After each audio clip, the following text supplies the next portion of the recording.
Muy buenas tardes. Muchísimas gracias por su asistencia a esta conferencia, encuentro que tenemos en torno a nuestros pasos procesionales en este segundo viernes de Cuaresma. Lo hemos titulado desde la Parroquia del Salvador y hemos dejado la transfiguración de su retablo encendida porque es el motivo principal iconográfico y además también vamos a hablar algo de todo esto. Desde esta Parroquia del Salvador hemos querido organizar esta conferencia y titularla Formas de descubrir nuestros pasos de Semana Santa. Porque hablando de nuestros pasos de Semana Santa, nunca mejor dicho, les podemos ver pasar demasiado rápido.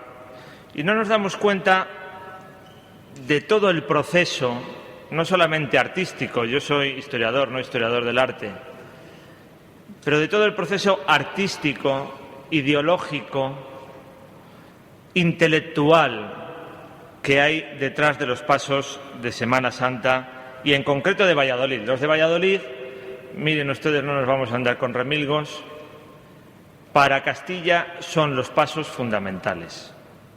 Por si se me olvida decirlo luego, todo se imitaba según se había hecho en Valladolid. Incluso algunas cosas que no existen en Valladolid, vamos a ver que gracias a las copias que existen en otros lugares, pues podemos conocer cómo eran esos pasos históricos de Valladolid. También hay que hacer otra salvedad. Y es que algunos de los pasos que salen actualmente en la Semana Santa de Valladolid no fueron realizados como esculturas para un paso procesional. Por ejemplo, las lágrimas de San Pedro, que habitualmente está en esta iglesia. Es una magnífica escultura, pero ya veremos cómo no fue realizada para un paso procesional. El magnífico Cristo de las Mercedes, de la Iglesia de Santiago, tampoco fue realizado para un paso procesional. Por eso, entre los motivos, quizás hasta iconográficos de esta conferencia, no hemos elegido esas dos esculturas, que son los pasos de esta unidad parroquial de Santiago el Salvador, sino una de las esculturas más maravillosas de la Semana Santa de Valladolid. Solamente si existiese esta escultura del Cristo a toda la columna en Valladolid, valdría la pena venir a Valladolid. Solamente si Gregorio Fernández hubiese tallado esta escultura de el Cristo a toda la columna, valdría la pena venir a Valladolid. Bueno, como saben, el siglo XVII no siempre se lleva bien con el siglo XXI, pero intentaremos que el PowerPoint, no se preocupe, que parece ser que el conferenciante no me voy a estropear, por lo menos en esta hora. Bueno, los pasos procesionales, la iconografía de la pasión y resurrección de Cristo, respondían al tiempo en que fueron creados. Eran hijos de ese siglo de oro del teatro, de la literatura, de las meditaciones y de la estética católica del Concilio de Trento. La Semana Santa no es un producto del Concilio de Trento, después veremos algo más de esto. También eran producto de los sermones como medio de comunicación, sermones, no homilías, son cosas diferentes. Y esos sermones eran un recurso fantástico de lo que hoy denominaríamos evangelización de aquel siglo XVI. En el siglo XVI también se tuvo que hacer una nueva evangelización. Y los historiadores denominamos confesionalización, que es mucho más profundo porque tiene otros procesos, no nos vamos a meter en otras historias más complejas. Y además, los pasos procesionales también coinciden con los grandes éxitos editoriales de la literatura espiritual. Por eso los imagineros, que no eran ajenos a esa sociedad sacralizada, contaban con una base intelectual en la configuración de esas escenas encargadas por las cofradías penitenciales. Valoren el gran papel histórico que tuvieron las cofradías penitenciales encargando todas estas obras de arte. No lo hizo ni la monarquía, ni la Chancillería, ni el Estado, lo hicieron las cofradías penitenciales. que eran laicos, en una iglesia donde no se valoraba a los laicos. Existían formas de comunicación entre las escuelas escultóricas y los talleres a los que pertenecía el maestro escultor y los oficiales. El taller escultórico en Valladolid no era una empresa baladí. Gregorio Fernández tenía una gran empresa y allí trabajaba no solamente Gregorio Fernández, sino también sus discípulos. No todo lo que salía de la factoría de Gregorio Fernández era de Gregorio Fernández, sino todavía estaría trabajando Gregorio Fernández allí. Y en ese material que usaban los imagineros, pues estaban las estampas, estaban los grabados y estaban las propuestas de los modelos de todo lo que salía de esos talleres de Valladolid, de todo lo que encargaban las cofradías penitenciales de Valladolid, y las cofradías penitenciales de otras ciudades también pedía que se hiciesen como en Valladolid. Eso lo vamos a ver en Palencia, en Medina de Río Seco, en Salamanca, etcétera, etcétera. La ciudad del Pisuerga y su escuela escultórica, de la cual era el centro de la Escuela Escultórica de Castilla, ocupan un modelo esencial. Pero tenemos que decir, los primeros cristianos, vamos a retroceder un poco, los primeros cristianos celebraban la Pascua como eje esencial del devenir del tiempo. Y en esa Pascua se fue creando una liturgia solemne, propia, a través de un proceso que no vamos a entrar, una liturgia que a lo largo de los siglos se terminó alejando de los bautizados, por una razón muy sencilla, porque era una liturgia excesivamente solemne y en una lengua que la mayoría no entendían y no sabían lo que se estaba realizando allí. Los cofrades crearon una liturgia en paralelo. La Iglesia estaba necesitada de reforma en el siglo XV y así se emprendió esa reforma en ese siglo XV. Y en la reforma había dos palabras fundamentales que además creaban fascinación, y era el rigor y las penitencias. Eso pasaba con los eclesiásticos y pasaba con los laicos. Estamos en la iglesia de San Pedro Regalado. Fray Pedro de Valladolid, Fray Pedro Regalado, emprendió el camino de la reforma dentro de los franciscanos con el rigor y las penitencias. Y los laicos, que configuraron las cofradías, también emprendieron ese proceso de la reforma con el rigor y las penitencias. Y las cofradías, como les decía, no eran algo para los 40 días de la Cuaresma, ni siquiera para los 7 días de la Semana Santa. Las cofradías era un modo de vivir a lo largo de todo el año, porque las cofradías, compuestos por cofrades y por cofradas, pues también se ayudaban sus miembros y ayudaban a otras personas, a otras realidades marginales, a otras realidades vitales. En los principios del siglo XV-XVI, y bajo unas pocas devociones de la Vera Cruz, de la sangre de Cristo, de las angustias de la Pasión, se fueron creando esas cofradías y, sobre todo, en unos momentos intensos del año, hacen confesión pública de la meditación sobre la Pasión que realizan a lo largo de todo el año. Hermanos de luz y hermanos de sangre que componen esas procesiones. Las primeras procesiones del siglo XVI no hay apenas imágenes. Son hermanos de luz, hermanos de sangre, algunas pequeñas imágenes como los Arma Christi, los símbolos de la Pasión, algún crucificado, alguna Virgen de los Dolores o Virgen de la Soledad, alguna piedad.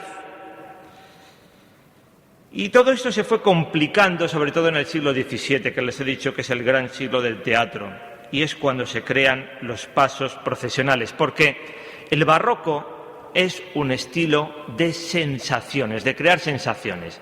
Miren, para eso les hemos dejado encendido la transfiguración. Si ustedes miran la transfiguración de Pedro de la Cuadra, realmente están viendo que Cristo se está transfigurando, realmente Cristo se está elevando. ¿Desde dónde está sujeto ese Cristo? Si ustedes van a la capilla de San Pedro Regalado, que es del siglo XVIII, y se quedan contemplándolo con un poquito menos de luz, fijos en San Pedro Regalado, ven que San Pedro Regalado está viniendo hacia ustedes transportado por los ángeles. Es crear sensaciones. Y en ese crear sensaciones, En ese crear sensaciones, pues esas procesiones no solamente tenía un actor en las propias imágenes que configuraban el paso, no solamente los actores eran los cofrades, sino que los actores también eran el público. Y esto sigue pasando, porque a mí una de las cosas que me maravillan de la Semana Santa de Valladolid o de otros lugares es que se vive el barroco con perfección. Hay una comunicación entre las imágenes, los cofrades y el público. Eso ya lo pregonó alguien que sabía mucho de Semana Santa, como era la periodista María Teresa Íñigo de Toro. Pero les decía yo antes, los pasos procesionales van a tener un sustrato intelectual muy importante. Quizás esta es la parte que más nos puede costar de nuestra conferencia, pero no se desanimen, la tenemos que decir. Es esa parte de las meditaciones, de la teología. Ese sustrato intelectual, por ejemplo, nacerá de unos contemporáneos del siglo XVI y de una espiritualidad contemporánea del siglo XVI, como es la que protagoniza la Compañía de Jesús en los ejercicios espirituales. San Ignacio de Loyola. San Ignacio de Loyola consideraba que el arte era un medio, proponiendo un método de contemplación imaginativa del lugar. Lo que alguna vez ustedes se han hecho ejercicios les habrán dicho la composición del lugar. Imaginarnos efectivamente que nosotros nos encontramos en las escenas de la pasión. Eso no fue un invento de San Ignacio, eso estaba ya inventado. Los jesuitas fueron inventores de pocas cosas, pero fueron grandes difusores y grandes racionalizadores de grandes métodos. Eso estaba inventado en la Vita Christi del Cartujano, que era una obra de bestseller en el siglo XV y en el siglo XVI. Uno de los mayores éxitos de esa composición del lugar se cifraba en la intuición de que la sensibilización por la imagen se convertía en un método eficaz. Pero no solamente había que imaginar, sino que también había que fijar materialmente.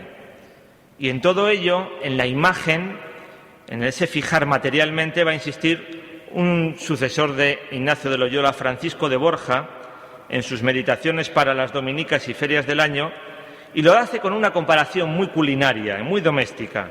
Dice, porque el oficio que hace la imagen es como dar guisado el manjar que se ha de comer, de manera que no queda sino comerlo, y de otra manera andará el entendimiento discurriendo y trabajando de representar lo que se ha de meditar muy a su costa de su trabajo.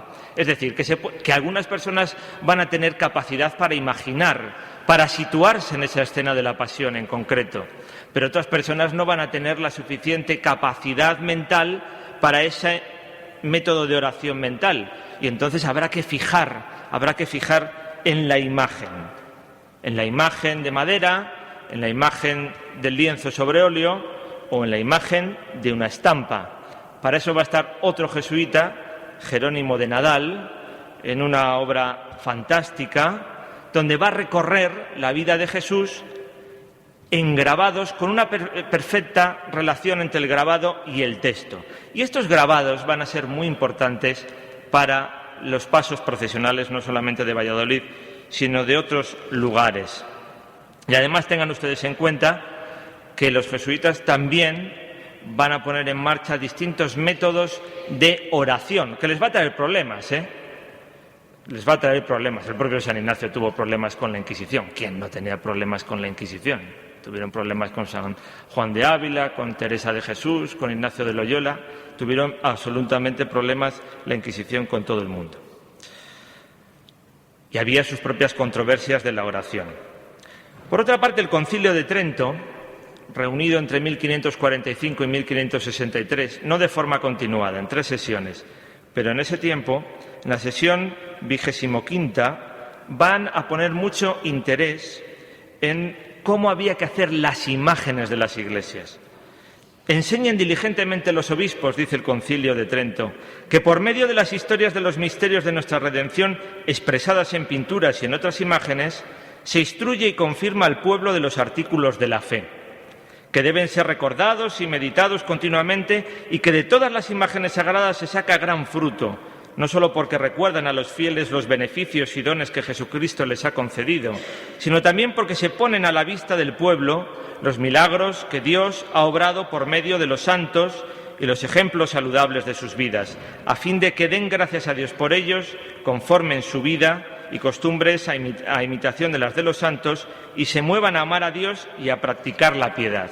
En resumidas cuentas, que si ustedes ven a San Sebastián padeciendo en el martirio, pues si en el siglo XVI hay que ser mártires, hay que ser tan valientes como San Sebastián.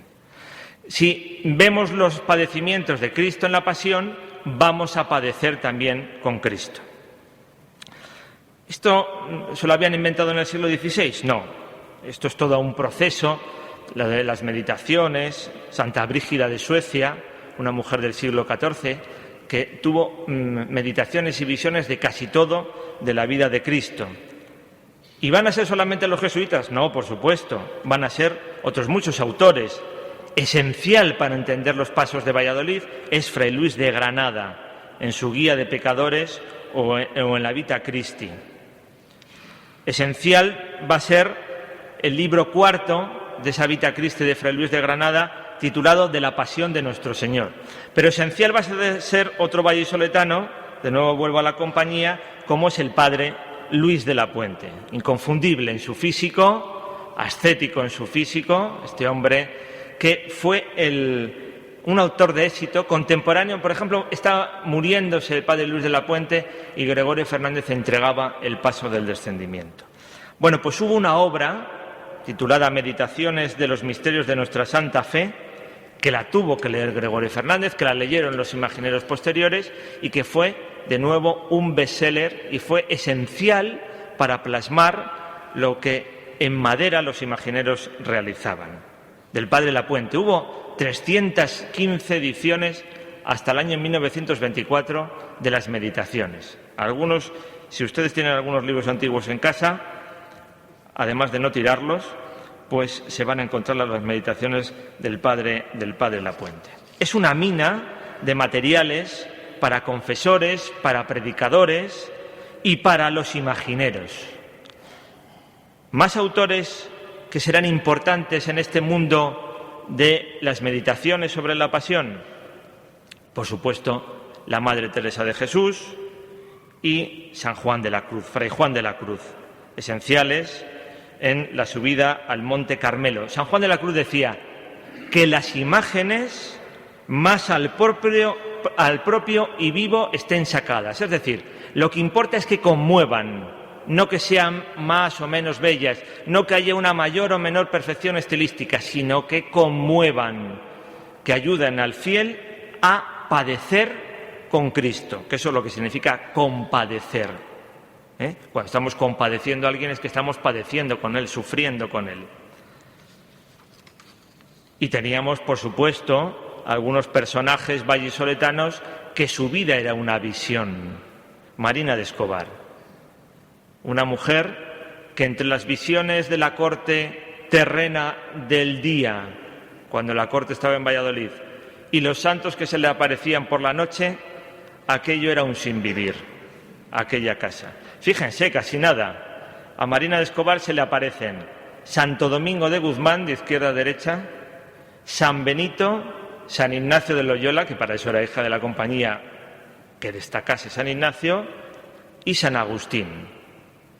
Es decir, lo primerito de la espiritualidad. Aquí había ecumenismo entre las órdenes religiosas que en otros lugares se llevaban a matar. Como las cofradías. Esto de ese dicho de ni fíes ni cofradíes, pues es una realidad pues desde hace siglos. Además es que en Valladolid era sencillo. En Valladolid, si las cofradías se llevaban mal, ¿por qué se llevaban mal las cofradías? Pues porque todas querían ir por los mismos lugares, a las mismas horas, pues tenían un tribunal muy cerca para dirimir sus pleitos, que era el Tribunal de la Chancillería. Con todo, las cofradías tenían esa vida procesional, esa vida penitencial, esa vida asistencial y esa vida de controversia. Tenían sus iglesias penitenciales, tenían sus pequeños hospitales y fueron construyendo sus pasos procesionales. Al principio, pasos con materiales frágiles, como el de la entrada triunfal de Jesús en Jerusalén, conocida como la borriquilla. Quizás el mejor paso que hay en España para el Domingo de Ramos. Pequeñito, sin perfección estilística en algunas de sus imágenes, pero toda una reliquia del siglo XVI y principios del XVII. Utilización de esos materiales frágiles y después esos materiales frágiles se van a sustituir por la madera policromada. Miren, ahora estamos hablando continuamente de los pronósticos meteorológicos. Ya la agencia regional o estatal nos dice en el miércoles de ceniza que con una comparación histórica va a hacer malo en Semana Santa. O sea, ya no lo hacen una semana antes para que la gente no venga a Valladolid, sino ya lo hacen 40 días antes para que la gente ya no se haga ni el hábito. Bueno, pues entonces, y además nosotros todos somos los hombres y mujeres del tiempo con nuestros móviles, etcétera. Es un tema que a mí no me gusta hablar, de la climatología en Semana Santa. Pero es que se hicieron en madera y salían a la calle, se asomaban los cofrades, veían a la derecha y a la izquierda, y si llovía no salían, y si llovía no salían, efectivamente, y si estaba soleado, dudoso, salían, porque salían con un material que ellos consideraban, la madera policromada, lo suficientemente seguro. Si llovía, para eso estaban los soportales, se metían debajo de los soportales. Hay toda una historia, no quiero decir con esto que se salga contra viento y marea, ¿no? Pero miren ustedes, los pasos procesionales han aguantado muchas lluvias de marzo y abril de nuestra Semana Santa vallisoletana. Y además los pasos se desarmaban y se armaban, porque en los retablos se dejaban los Cristos y las vírgenes, y los sayones estaban en los almacenes, y el armar y desarmar un paso costaba mucho. Había instrucciones de paso, había gente que lo sabía hacer. No tenían guantes tampoco esos cofrades, había que repintar. No saquen conclusiones, no estoy diciendo yo que los pasos no haya que tratarles bien, sino que los pasos tienen una funcionalidad para la cual fueron construidos. No nos pasemos en esa funcionalidad. Obras de arte, sin duda. Después vienen otras circunstancias. Bueno, no es cuestión de hablar de ellas hoy. Y en el siglo XVI fue revolucionaria la Virgen de las Angustias. La Virgen de las Angustias, realizada por Juan de Juni, entregada en 1570, plasmación de María, modelo de éxito, muy imitada, muy funcional, ahuecada por dentro para que pesara menos, porque los pasos se llevaban a hombros. No piensen que la rueda se inventó en Valladolid para llevar los pasos. Que yo recuerdo que en el año 91, cuando se recuperaron llevar los pasos sobre andas, decían, estamos copiando a Andalucía. Bueno, pues aquí se han llevado los pasos a hombros siempre, hasta que no hubo cofrades y se tuvieron que llevar sobre ruedas. El paso se contrataba. El que pagaba, que era la cofradía, algunas veces con 30 años de retraso, como a Gregorio Fernández, la cofradía de la Veracruz, el paso del descendimiento. Pero bueno, el que pagaba mandaba y el contrato ahí estaba. Y se hacían maquetas. No sé si les suena de algo. En la iglesia del Salvador se encuentra esta maqueta, probablemente esta maqueta de la Virgen de las Angustias. Probablemente es un barro realizado por Juan de Juni. Se restauró con motivo de la exposición Civitatis Domina. A la izquierda, cuando la coronación de la Virgen de las Angustias. A la izquierda tienen cómo estaba antes de la exposición, a la derecha cómo estuvo después de su restauración. Ese es un ensayo de una maqueta sobre la Virgen de las Angustias. Ahí tienen otro ensayo sobre el paso de la flagelación. Bueno, pues además, imagínense que las procesiones salían por la noche, que esas noches sí que eran noches cerradas, que no había apenas ninguna iluminación. que los pasos, los sayones, los mantos de los cristos, de los trajes de los propios soldados, eran de colores chillones, porque las propias luces que existían, pues tenían que iluminar esos colores vivos.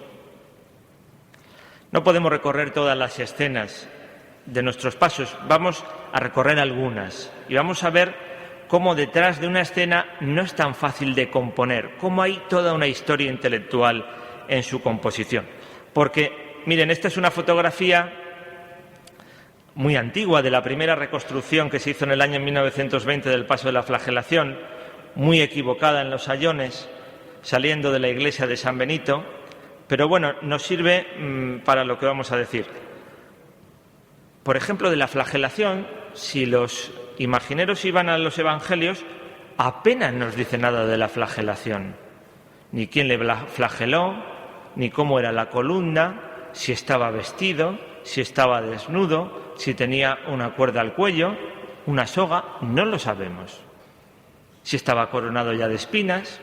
Para eso estaban esas meditaciones. Para eso estaba lo que había escrito, por ejemplo, el padre Luis de la Puente. Parecía que Luis de la Puente había estado allí. Pero era su método de composición del lugar ignaciano. Decía Luis de la Puente: se puede considerar que, como algunos dicen, los soldados ataron fuertemente a Cristo nuestro Señor a una columna, los brazos levantados en alto para poderle herir más a su placer, lo cual no sería pequeño tormento, porque le ataron por los pies y por las muñecas con gran crueldad, pero cuando no le atasen con sogas estaba él más atado con las cuerdas del amor y aparejados para hacerse desollar con azotes por nuestro remedio. Estando ya Cristo nuestro Señor desnudo en la columna, comenzaron los sayones a azotarle con extraordinaria crueldad. Los instrumentos del castigo, como algunos dicen, fueron 3 diferentes que usaron diversos verdugos. Hiriéronle unos después de otros, es a saber, unas varas verdes. El Evangelio nos dice lo de las varas verdes. Es su método de imaginación, pero que servía en la espiritualidad de entonces. Y esto lo aprovechan los imagineros. Llenos de espinas y unos ramales tejidos de nervios de bueyes, con sus abrojos de hierro al remate de ellos y unas cadenillas de hierro que herían y penetraban hasta los huesos. En definitiva, había que demostrar que aquello había sido una auténtica tortura. Luego, pues podríamos discutir si la columna fue alta o baja. En Jerusalén existía una reliquia de una columna alta. En Santa Praxe desde Roma existía una columna baja. ¿Qué significa que la columna baja? El barroco prefirió la columna baja. ¿Por qué lo prefirió el barroco? Pues miren ustedes, porque en el fondo lo que hace Gregorio Fernández es un estudio anatómico del desnudo, que no lo podría hacer de ningún hombre, no podía hacer un hombre desnudo así como así, sino porque era Dios que le habían desnudado en su pasión. Bueno, pues en ese desnudo perfecto, una columna baja permite que los látigos azoten a Cristo por todas las partes, que reciba azotes por todos los lugares, que el castigo fuese todavía más cruento, porque Cristo está más desprovisto, no está protegido absolutamente ni por una delgada columna alta. Eso es el barroco. Luego, además, de paso, pues también se reeditaron las revelaciones de Santa Brígida, y Santa Brígida nos dice cuántos azotes recibió, porque ella en sus visiones así lo creía haber visto, 5.475. Esto no es una cosa solamente del medievo, es que después una visionaria como fue Catalina Emmerich, el guión de la Pasión, de la película de la Pasión, hace pocos años estaba basado en el libro de Catalina Emmerich, pues afirma prácticamente lo mismo que Santa Brígida. Y luego, claro, ¿quiénes le azotaban? Los sayones. Sayones, no soldados. No verán ustedes ahí penachos romanos ni corazas. Ven personajes del siglo XVII. Esos son los pícaros que estaban en la plaza del Corrillo en Valladolid. Por ejemplo, a ese sayón de la derecha, pues se le estaban cayendo los pantalones, claramente. Está actualmente en el paso de Cristo camino del Calvario. Feos, grandes narices, desdentados. Lo que decía Quevedo, la nariz, sayón y escriba, y Cristo solo ante los sayones. Miren, los sayones aparecen en el azotamiento, los sayones aparecen en la coronación de espinas, los sayones aparecerán en el camino del Calvario, los sayones aparecerán en el despojo. Solo estaba Cristo con los sayones en el paso del despojo. Y los sayones aparecerán en la crucifixión. Después los sayones ya no vuelven a aparecer. Ya le han matado, en el descendimiento aparecerán los santos varones José de Arimatea y Nicodemo. Algunas veces aparecía San Pedro, al que había negado. Es una escena, la de las lágrimas de San Pedro, pero no es una escena habitual en los pasos del barroco. Después se ha configurado un paso de las lágrimas de San Pedro. Yo pensaba que le íbamos a tener aquí, pero bueno, le traemos aquí. Esta imagen, que habitualmente tienen ustedes en ese retablo, fue realizada por Pedro de Ávila en 1720. Para un teatro, sí, para contemplar desde ahí lo que estaba pasando en la Transfiguración. Es verdad que estaba también San Pedro en la Transfiguración, pero como aquel párroco se llamaba Pedro de Rábago, pues encargó a Pedro de Ávila esta imagen de San Pedro.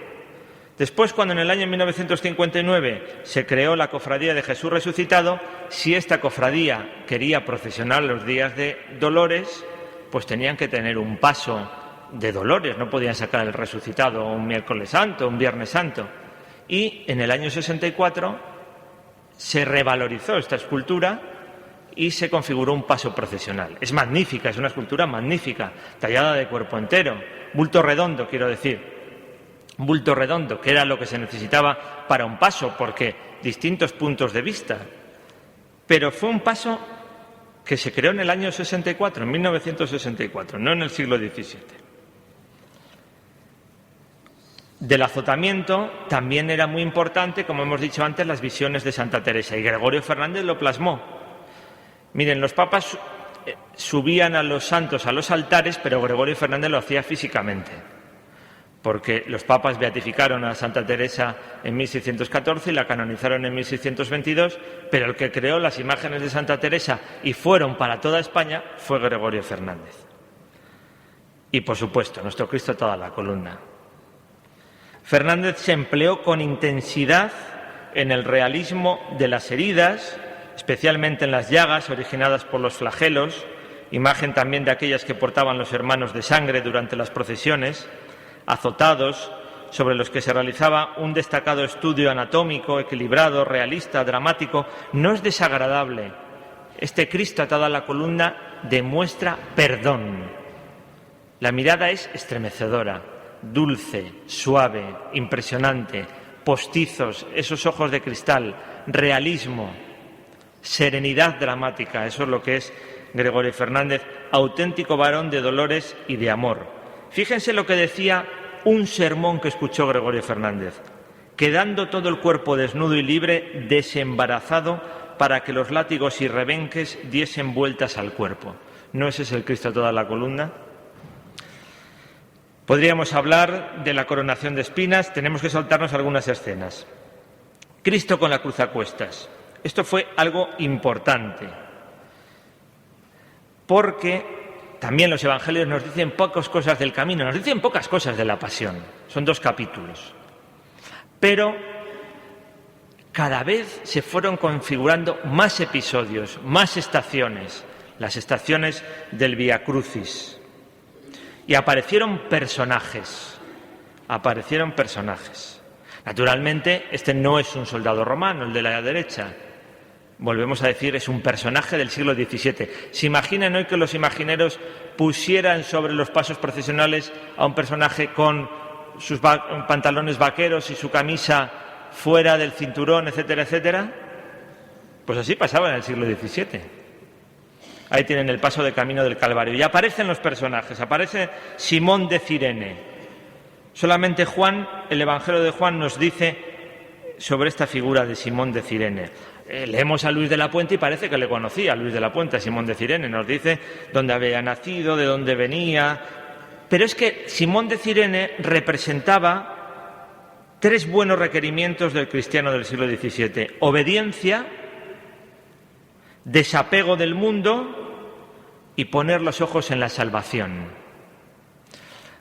Cuando Gregorio Fernández hace el magnífico Cirineo, ahí tienen los sayones, pues decimos cuando escribimos los pregones, es la imagen del campesino castellano.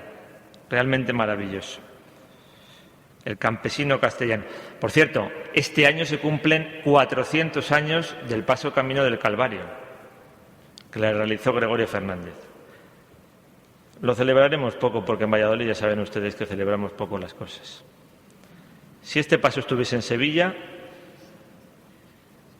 ya verían ustedes qué celebraciones, pero está en el museo, propiedad del Estado, fruto de aquellas apasionantes desamortizaciones. En las estaciones aparece la Madre, pero si en los Evangelios no aparece la Virgen por ninguna parte, camino del Calvario.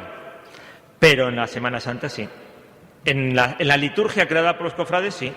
En las procesiones no faltan procesiones del encuentro. En Valladolid, magnífica procesión del encuentro entre la Virgen de las Angustias y Cristo camino del Calvario, de la cofradía del Santísimo Cristo despojado, Cristo camino del Calvario y Nuestra Señora de la Amargura. Se ponen cada vez nombres más largos y cuando los escribimos en los periódicos nos comemos medio artículo. Bueno, pero fíjense ustedes, se representa ahí en la procesión ese encuentro entre Cristo y su Madre, que es un encuentro que se tuvo que producir. Si la Virgen llegó hasta el Calvario, evidentemente es porque estaba siguiendo a su Hijo. Solamente nos habla de algún encuentro con las mujeres. La religiosidad popular ha completado. Bueno, fíjense si ha completado que si ustedes en Río Seco, por ejemplo, realizaron este paso hace poco tiempo en el que aparece el encuentro de Cristo con la cruz a cuestas y la Virgen y la Verónica. Pero si van a Astorga, pues encuentran que San Juanín va corriendo a avisar a la Virgen con su dedo índice estirado que viene el Nazareno. Es una representación realmente bonita que ocurre en Astorga. Y en esos pasos procesionales aparece la Verónica. Aparece la Verónica. Verónica, ¿qué significa Verónica? Verdadera imagen, verdadero icono. Ya saben ustedes el milagro, no se lo tengo que explicar. Pero es un personaje más de esos autos de teatrales. Aparecerá una de las primeras representaciones en la Biblia de Roger de Argenteville en 1300, la imagen de la Verónica. Y la Verónica proporciona también una reliquia, que es el sudario, ese sudario donde se plasma la faz de Cristo. Encontramos faces de Cristo en Jaén, en Jerusalén, en San Pedro, en Alicante. Realizan una peregrinación fantástica en el tiempo de Pascua, la de la Santa Faz, al monasterio de la Santa Faz, y van peregrinando a Alicante, una ciudad tan poco semana santera. Van pidiendo así yo he participado en aquella peregrinación, dicen faz divina, misericordia, casi como aquellas misiones populares. Bueno, pues tenemos en 4 lugares, esto se resuelve rápidamente, dice, claro, muy fácil, la Verónica llevaba un paño que tenía varias capas y en todas quedó perfectamente impreso y después se repartieron. Este es el tema de las reliquias por todos los lugares. Bueno, pues tenemos como ese Vía Crucis pues iba cada vez teniendo más episodios. Primera, segunda, tercera caída, la Verónica, el Cirineo, y se llega hasta el Calvario. No podemos detenernos en el despojo, pero fíjense, en el despojo de las vestiduras, no piensen que ese despojo de las vestiduras es, bueno, Jesús, vete quitándote la ropa, la túnica, que te vamos a crucificar. No, es arrancad desde los sayones las vestiduras y llevarse la piel. Eso lo está descrito en las meditaciones. Y en ese momento Cristo aparece solo rodeado de sayones. Después en el Calvario, cuando está crucificado, tiene a su madre, a San Juan, a la Magdalena, pero en ese momento aparece solo. También hay un momento que en Valladolid es especialmente significativo, que es el del Cristo del Perdón. Es un Cristo arrodillado, no nos podemos tampoco detener, es un Cristo arrodillado, es el varón de dolores, el Cristo que está reflexionando sobre todo lo que está padeciendo. Es un estado teológico. El Cristo del perdón es mucho más que un Cristo arrodillado en el peñasco del Calvario. Por eso algunas veces esos Cristos del perdón tienen las llagas en las manos, la llaga del costado, porque es un Cristo que ha trascendido el martirio. Es una reflexión sobre la pasión, para que vean ustedes la cantidad de teología de la alta, de la media y de la baja, de la popular y de la de los grandes padres, de la de los grandes santos y la de los catedráticos de las universidades de teología que hay en la pasión. Y llegamos a la crucifixión.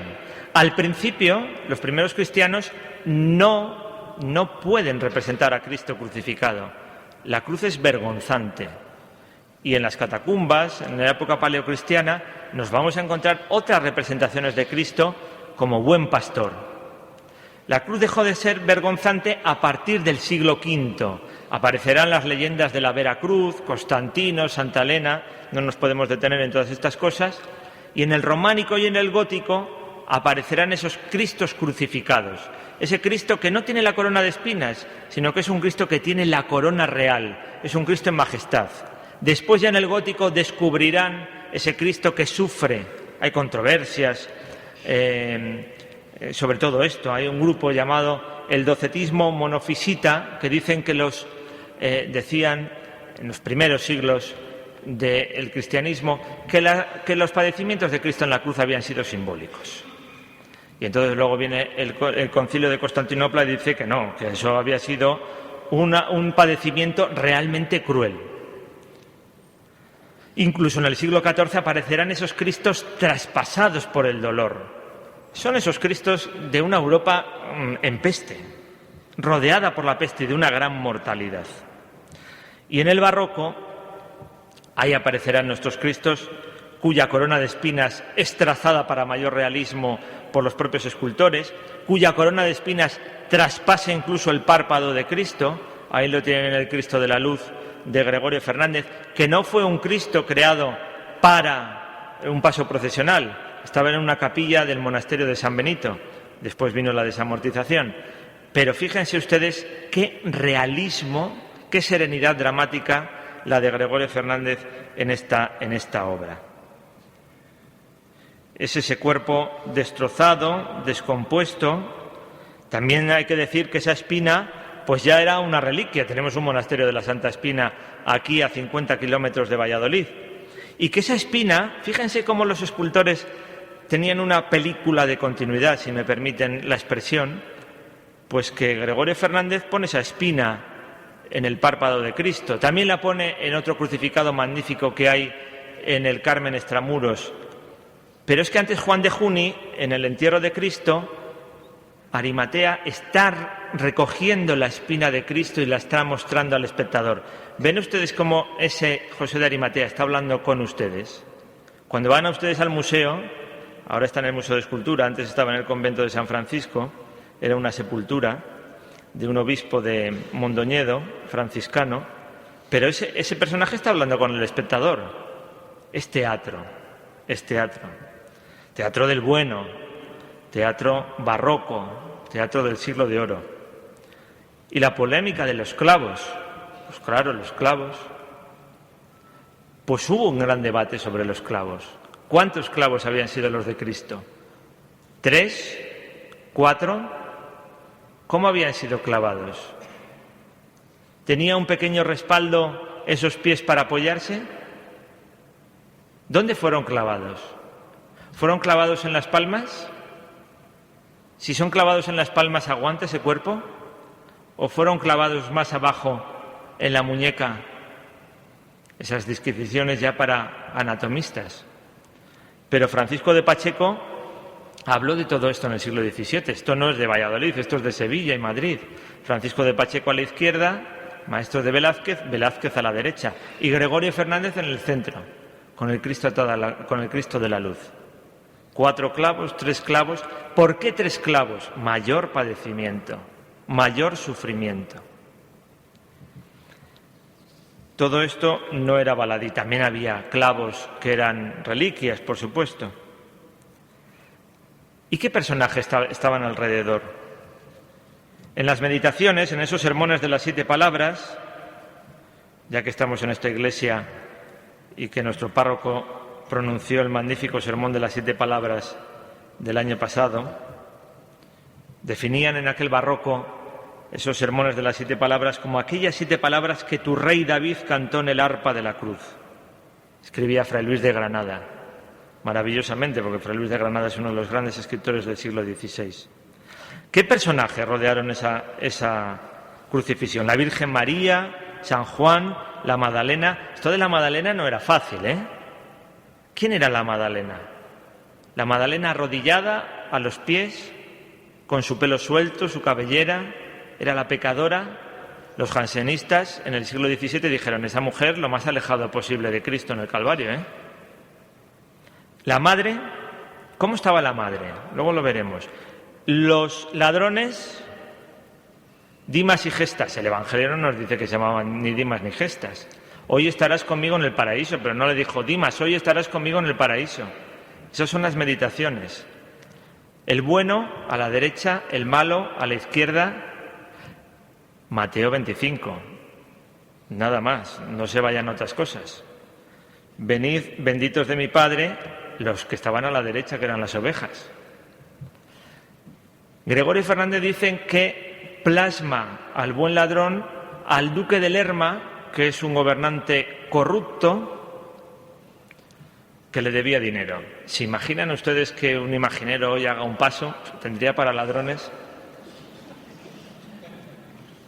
Hay un chiste por ahí, pero no me acuerdo bien, no se lo puedo contar.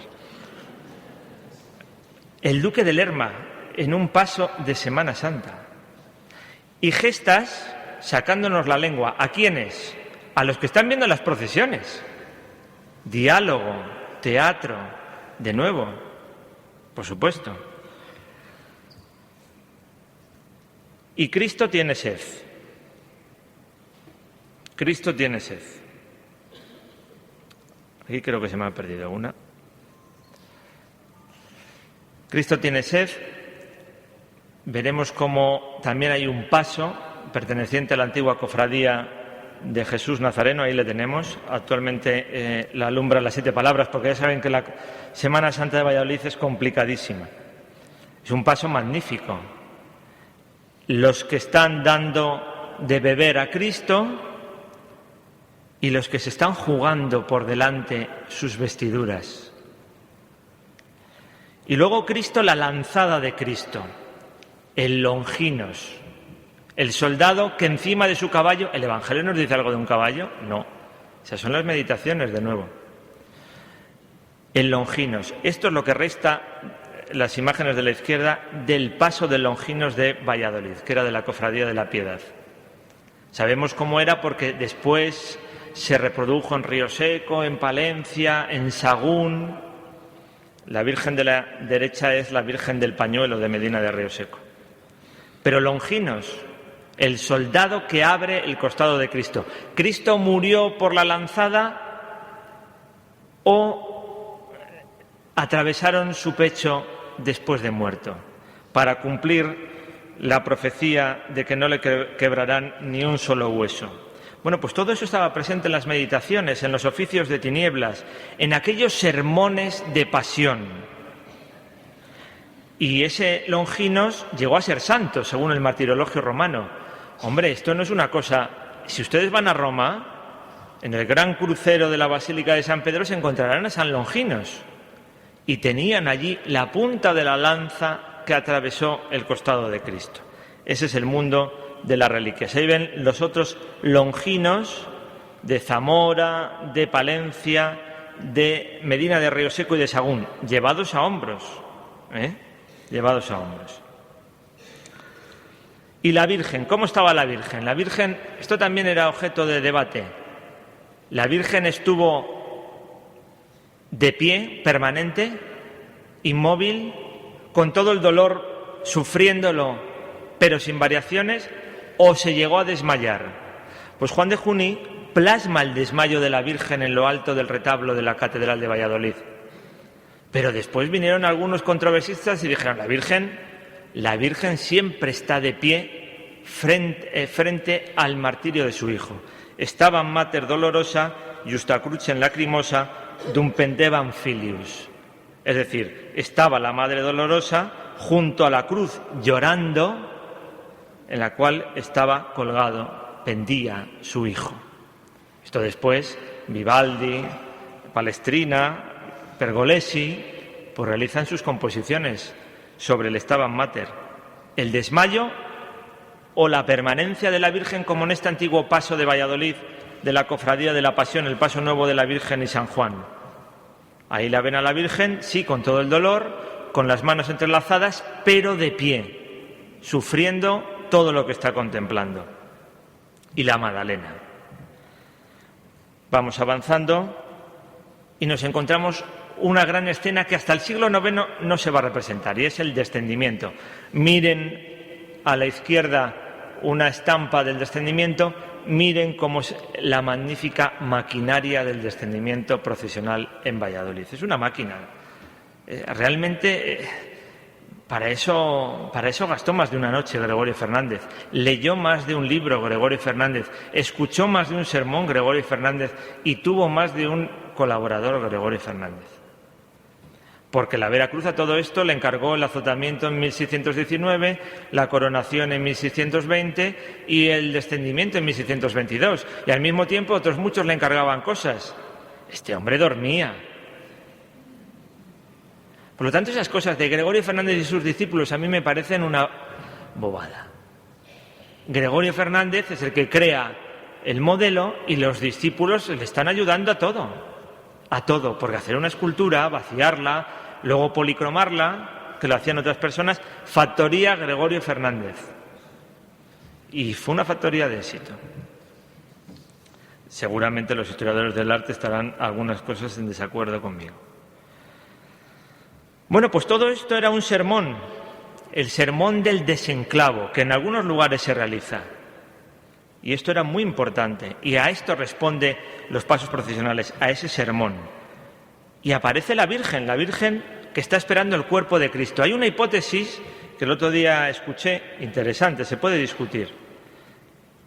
Miren ustedes ahí, tienen a la Virgen de las Angustias y a la Virgen de la Veracruz. No es una comparación, En mi casa hay cofrades de las Angustias y cofrades de la Veracruz. Por lo tanto, este virus le tenemos superado. Pero fíjense, dice José Antonio Hernández Redondo, y a lo mejor no le falta razón, la Virgen de las Angustias representa ese momento en que la Virgen está esperando el cuerpo de su hijo. La cofradía normalmente ha dicho que representa el momento en que la Virgen ya está sola, cuando ya ha pasado todo. La Virgen de la Veracruz sí que representa el momento en que está esperando a su hijo. Fue separada del paso por la devoción popular, etcétera, etcétera. Y luego vienen otras escenas. Este era el descendimiento de la Cofradía de las Angustias. Como el Estado no había desamortizado lo suficiente, en 1842 se presentaron en las Angustias y se llevaron este paso y el de los durmientes porque les parecía pocas obras las que tenía el Museo de Bellas Artes. Las cofradías estaban en decadencia. Quizás si aquel Estado no se lo hubiese llevado, estas imágenes no hubiesen llegado hasta nosotros. Es fácil decir las cosas pasada la corrida, Bueno, pero fíjense ustedes, ahí aparecen San Juan, la Magdalena, los ladrones, la piedad. Todo Gregorio Fernández. 16 hombres llevaban este paso. Y también de la piedad es la actual Quinta Angustia de San Martín, que realmente no era un paso, era un altorrelieve que se llevó a la iglesia de San Martín después de la desamortización y la descubrió Juan Agapito y Revilla, un gran artífice de la restauración de nuestra Semana Santa. Las dos piedades, las dos de Gregorio Fernández, las dos grandes joyas. Todas estas son también escenas. El Evangelio no nos dicen muy poco de todos estos momentos. Las meditaciones y los sermones sí, el llanto sobre Cristo muerto, las lamentaciones fúnebres, la preparación del cadáver, el entierro de Cristo. Este era el paso del entierro de Cristo. Tenía más figuras, ahí las pueden ver, como es el yacente, algunas de las figuras, la Magdalena que ya no la lleva. Conducido Cristo al sepulcro para ser Este no fue paso procesional, procesionó en una ocasión, en 1931. Pero no es el entierro de Cristo, es la preparación de Cristo, es decir, uno le quita la espina, el otro está preparando los ungüentos, María Salomé le quita la corona de espinas, la Virgen se abalanza sobre el cuerpo de Cristo, San Juan la está conteniendo y María Salomé y la Magdalena sigue con ese tarro de los ungüentos. Pero como ven, también una escena teatral, detenida. Por eso cuando habrán visto ustedes esa obra de teatro del Teatro Corsario, si no la han visto, la tienen que ver. Es tan fácil de hacer teatro con los pasos procesionales porque son escenas de teatro. Pasión se llama esa obra de teatro del Teatro Corsario. Y el Cristo yacente no es un invento de Gregorio Fernández, pero Gregorio Fernández verdaderamente es el que va a difundirlo. Es la crueldad de la pasión. Es el retrato que Gregorio Fernández hace en sus Cristos yacentes, es la muerte más cruel, más trágica, desfigurada, que se aprecia en un cuerpo desnudo, terriblemente maltratado, con un rostro desencajado, con esos ojos entreabiertos, con esos pómulos salientes, con un notable virtuosismo en el trabajo de un pelo sudoroso, ensangrentado, privado de la corona de espinas. Mayor naturalismo, mayor realismo, mayor patetismo no cabe. No cabe, cabe porque introduce los postizos, esos ojos de cristal, esas uñas, esa dentadura, esas recreaciones de los coágulos. En definitiva, el espectador que no es turista en el barroco se tiene que compadecer de Cristo. Y nosotros estamos muy habituados a ver nuestros Cristos yacentes. En algunas partes de España no. Yo he traído algunos profesores de universidades de Levante que tienen esos Cristos suavecitos, Cristos yacentes apenas sin sangre. El propio Salcillo, que es un gran escultor, no tiene tanta sangre como la castellana, y cuando ven el Cristo yacente de la iglesia de San Miguel se quedan verdaderamente asustados. No les digo nada si son ingleses. Esa fue la magia de esa exposición, lo real, ¿cómo se titulaba? Lo real hecho madera o lo real hecho carne, que hicieron en Londres sobre el arte del barroco castellano.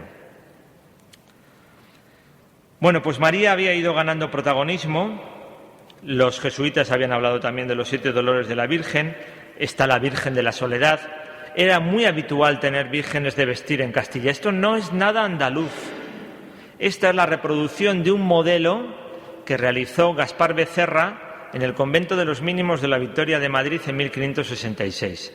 Y estas soledades eran muy habituales, muy habituales. Esta es la soledad que sacan en procesión, que procesiona. El verbo procesionar no existe en el diccionario. Hay que decirles a los académicos que lo pongan, por lo menos para Valladolid. Procesiona con la orden franciscana seglar. Es una imagen, no una talla, porque es de vestir, magnífica, realmente magnífica. Y de esta Virgen de los 7 cuchillos, de los 7 dolores, es la hipótesis clásica de la Virgen de las Angustias. Una Virgen de las Angustias, pues que, entregada en 1570, es de las imágenes más antiguas de la Semana Santa de Valladolid. Va a tener copias por todos los lugares. De éxito absoluto esta iconografía. Fíjense, ahí está a la izquierda el grabado de Roelas, después está la Dolorosa de Medina de Río Seco y después está la Virgen Dolorosa de Salamanca. La Virgen de las Angustias habitualmente era una Virgen de la Piedad. En Medina del Campo la patrona es la Virgen de las Angustias, en Arévalo es la Virgen de las Angustias y son 2 piedades.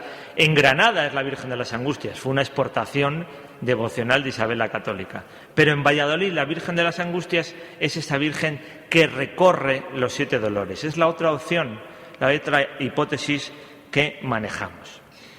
Vamos terminando ya. Como nuestra espiritualidad ha sido una espiritualidad eminentemente de pasión, pues ha habido pocos Cristos resucitados, por no decir casi ninguno. En Santiago hay un interesante Cristo resucitado que antes salía en Valladolid. Ustedes le ven ahí, de pequeño tamaño, porque había una cofradía antigua en el siglo XVI, no era penitencial, de Jesús resucitado y la Virgen de la Alegría. Después se realizó este Cristo resucitado y se realiza esta Virgen de la Alegría por imagineros contemporáneos. Bueno, tampoco nos dice el Evangelio que Cristo se encuentre con la Virgen. Nos habla que se encuentra con la Magdalena, Noli Tangere, nos dice que se encuentra con Juan, con Pedro, con los discípulos de Emmaús, pero de la Virgen no nos dice nada. Sin embargo, Fray Luis de Granada, San Ignacio de Loyola, Luis de la Palma, otro jesuita, nos hablarán precisamente de ese encuentro entre Cristo y la Virgen. Si la Virgen había sido copartícipe de ese martirio, ¿cómo Cristo no iba a salir a su encuentro? Dice Fray Luis de Granada: acordaos, Señor, de vuestra madre. Ella fue crucificada con vos, justo es que también resucite con vos. Y por eso, en nuestra piedad popular aparecen las procesiones del encuentro entre la Virgen de la Alegría y Jesús resucitado. Bueno, pues la meditación, la palabra y la imagen no deben existir por sí mismas, sino que tienen sentido todas ellas de forma conjunta. Hemos visto que para hacer los pasos había que meditar, había que participar de esa espiritualidad, todos los imagineros eran cofrades, había que leer, había que plasmar todo eso en la madera, pero además los pasos no eran un pasar, sino que tenían sentido desde la transformación de la vida de quienes las escuchaban y contemplaban. Una conversión individual para conseguir más tarde una colectiva por la suma de los individuos. De esta manera lo indicaban los primeros documentos de los jesuitas en su fórmula del instituto, pero también lo indicó Luis de la Puente. Con estas palabras de este jesuita vallisoletano terminamos, que decía: así como Cristo estuvo en la cruz desnudo de sus vestiduras, yo tengo que procurar desnudar mi corazón del amor de todas las cosas de esta vida, y para esto he de procurar que todas mis obras vayan bien hechas, que al fin de cada una pueda decir aquella palabra de Cristo: consumatum est, acabado es lo que Dios me mandó en esta obra, cumplido queda y bien perfecto. Pues bien, una palabra y una imagen, por tanto, aplicada y bien vivida, una imaginería procesional que contribuía a ello, y en Valladolid esa imaginería procesional con un lenguaje único. Los imagineros nos firmaron un cheque en blanco a los vallisoletanos en esta Semana Santa. Ojalá, aunque esto sea un poco crematístico, sepamos rellenar bien ese cheque que ellos nos dejaron de forma tan generosa. Muchas gracias.